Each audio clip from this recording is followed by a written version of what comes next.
shouldn't actually have coffee. I should have water. My mouth is already getting dry. I shouldn't have a green mug.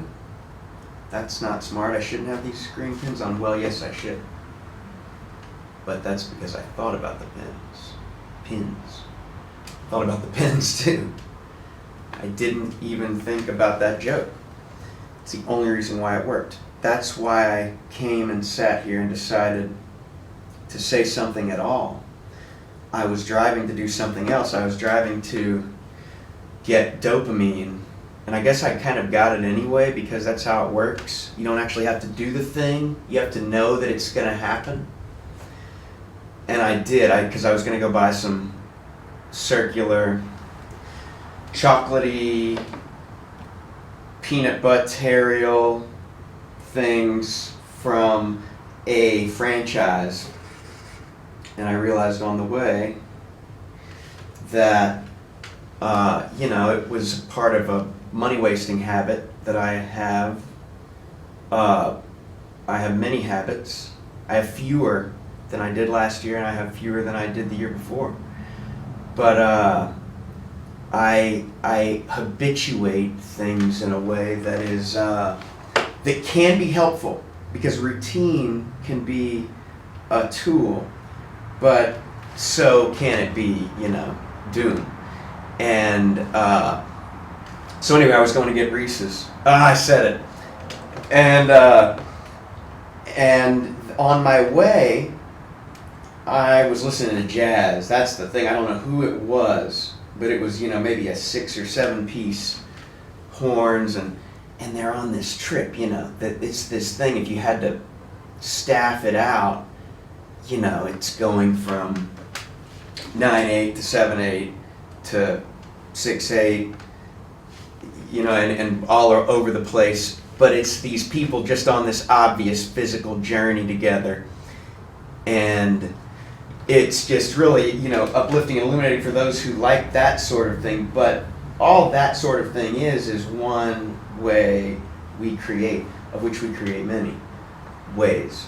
And some things we create are of immediate usefulness. Some things we create are of abstract character in one or more or many ways. It may be seemingly not useful immediately, but of course, when you find philosophy, you find that things that aren't of immediate use are also useful. And in fact, sometimes those are the most useful things, like the Tao talks about when they talk about, the vessel, the thing that isn't, is the only reason that this is useful to me. It's because it has space where it isn't. And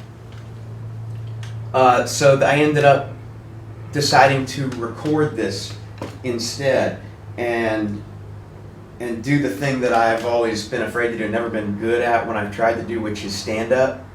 I couldn't be a stand up. I've tried.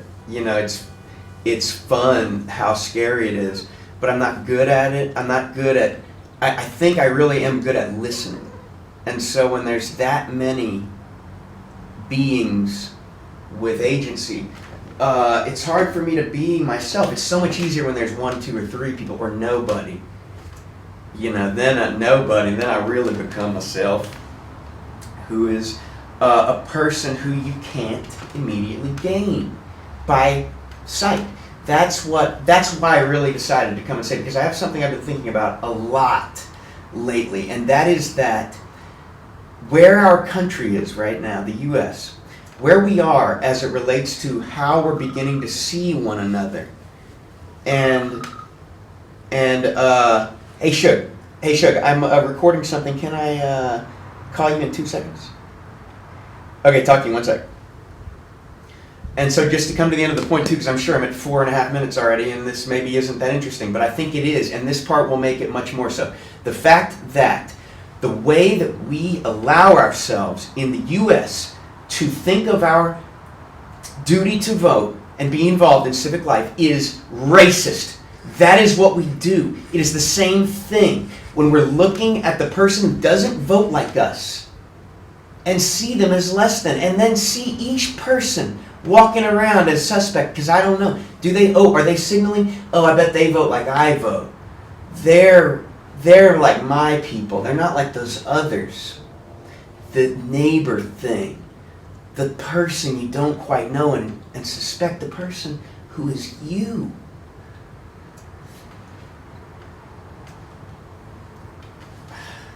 And that's what leads to breath. Having to take the breath and having to hold your breath. I just read a really great book called Breath by John Nestor, who wrote a book right before this called Deep about oyster divers. You know, these people who can dive for 10 minutes. They get into a place where their oxygen level is so high that they don't need a breath for that long. And then they also have to get to a place where their chemoreceptors don't tell them they're dying anymore because they've already gone through it and seen that, well, when I'm not getting oxygen for a while, my blood's oxygen rich. And I can stay alive swimming around for minutes. And it's like a thing that people do that you would call superhuman, but they're just like you and I. Or me. And so that's it. That's the end of it. The point is that we are capable of so much, but we have to make sure that we're not making quick judgments that otherwise allies us, the people, the mayor in Portland who you have feelings about, the president who you have feelings about. They're people. And we got to understand that if we see them as something darker, then there's something dark with our vision. So thanks for listening. I'm Jacob. Maybe I'll do this as a thing. I don't know, but I feel way better than I did driving around. So thanks for listening.